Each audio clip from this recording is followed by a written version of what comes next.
There we have it, folks. Japan ties Sweden 1-1 and the Netherlands defeat Tunisia 3-1, meaning that Netherlands finished in first, Japan second, Sweden third, Tunisia in last. And from the reports we're reading, it seems like the round of 32 is confirmed. Japan, Brazil, Netherlands, Morocco. Some banger matchups there. And Sweden should be able to go through in third place with 0 goal differential, but 4 points. Group F, brother. Group F. Group F. I think Japan-Sweden was the game most people were watching here. Cautious first half. Both teams, I think, only really crafted one half chance each. Well, there's a good save that the Swedish keeper had to make at the end of the first half.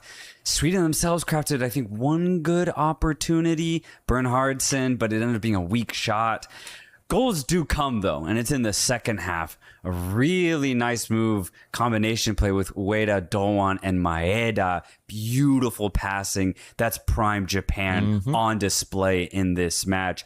Beautiful goal. They take the lead. Doesn't last too long as Sweden are able to get back in it, and a Langa banger that kind of bamboozles the keeper a bit. I think he sees it late. There's a body in front of him. Maybe he thinks the shot's going a little wide as well. Ultimately misses it. Sweden equalized, and they have all the pressure, all of the ball to end the match. They're not really able to get any other genuine opportunity. Japan hold on really well. But at the end of the day, neither side needed to really get the win. A draw was what was required for both sides. Draw would secure Japan as runners-up, and a draw would also guarantee Sweden go through as a best third-place finisher. So I think both teams are happy. Both teams didn't really have to go for it. It kind of felt like that in certain spells throughout this match.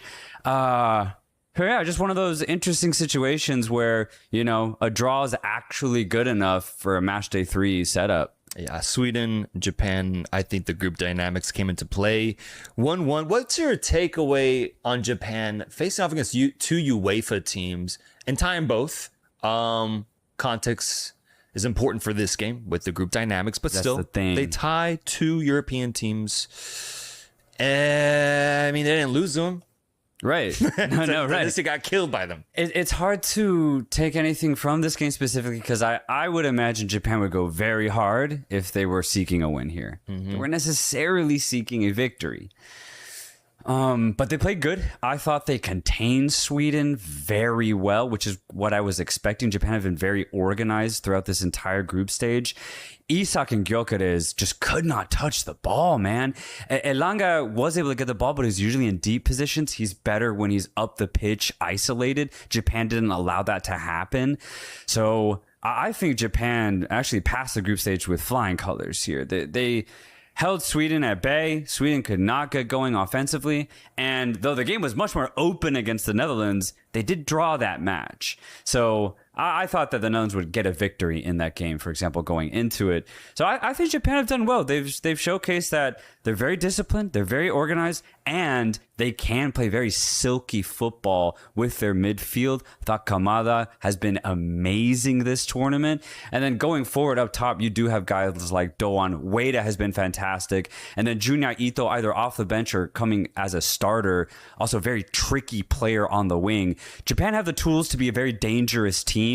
I think runners-up, though, is fitting for this side in this group. Yeah, which to me, that ends up impressing me. I had Sweden getting second place in this group, Japan third. I thought this matchup would define this positioning. The fact that Japan led, I think if you up the stakes in this match, if this is a round of 32, round of 16 match, I think Japan wins it. I think they end up winning it. They end up cutting apart this Swedish side with their passing, and I think eventually Sweden just crumbles. So I would go Japan winning this game with what I saw today. So to me, that's impressive. I'm impressed with Japan getting second place in this group. Not losing, undefeated. Coming out of this group undefeated is impressive. I'm always worried about AFC teams, CONCACAF teams, and even CAF teams when it comes to playing outside their region, especially when it's European teams specifically. Japan passes the test, bro. They did not get beat by these UEFA sides, and they crushed Tunisia. That's all I could really ask for. I think they're in for a really fun round of 32 matchup. If it is confirmed, Brazil would be a completely different type of test, but a test that Japan can absolutely see themselves as a competitor in, and a team that could shock the world and take down one of the most historically great sides at this tournament. That's just going to be such a fun matchup, man. I think if you're Japan, you think you can win that game. If you're Brazil, you definitely think you can win that game. It's just going to be fun, man. I'm looking at that game as just being all-out offense. We're going to see drama. Every time Japan are involved in a knockout stage, you look at the last two World Cup games, it is just so dramatic. That's what I'm looking forward to. And then Brazil have an interesting narrative themselves. We talked about it in yesterday's episode. Brazil have been brewing. They've been really growing into themselves at this World Cup. We might see the best version of Brazil in the round of 32. And can you guess where they're playing, bro? It's going to be an insane atmosphere. New York. Houston. Really? Houston. Oh, so that's actually fire. Japanese are in Dallas right now, so just travel a few hours and you're already there. And Brazilians are everywhere, bro. They're going to pull up to Houston. 1 p.m. match on June 29th. That game's going to be ridiculous. Let's look at the other match.